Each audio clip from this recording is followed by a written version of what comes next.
গতকাল আমি গ্রামের বাড়িতে মন ভরে পুজো তো দিয়েছি। কারণ জানো তো, কারণ হচ্ছে বিভিন্ন ধরনের রং বেরঙের ফুল ছিল বলেই আমি পুজো তো অনেক সুন্দর করে দিয়েছি। আমি যেখানে ভাড়া বাড়িতে থাকতাম তখনই পুজো দেওয়া হতো, কিন্তু এত মন ভরে দিতে পারতাম না, কারণ এইখানে অত বেশি ফুল পাওয়া যেত না।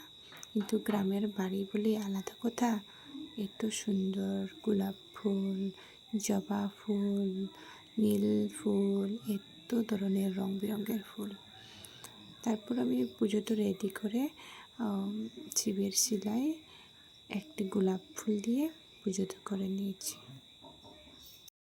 দেখুন তো কত সুন্দর করে আমি ঠাকুর ঘরটি সাজিয়ে নিয়েছি।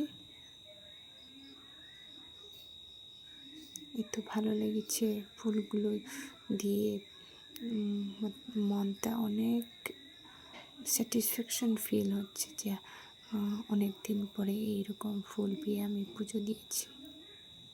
তারপরে আমি পুজোটা এখানে করে নিয়েছি। আমি ভাড়া বাড়িতে যেখানে থাকতাম সেখানে বৌদিরা অনেক ভালো ছিলেন। তারা পুজো দেওয়ার পরে আমার তো অনেক কাজ থাকতো, ডিউটি থাকতো, তারপর আমি পুজো দিতাম, সময় মতো দিতে পারতাম না কোনো সময়। তারা আমার জন্য গাছে ফুল রেখে দিত, প্রত্যেক দিন আমার জন্য ওরা গাছে ফুল রেখে দিত, যতই হোক। তারপর আমি পুজো তো দিয়ে দিতাম।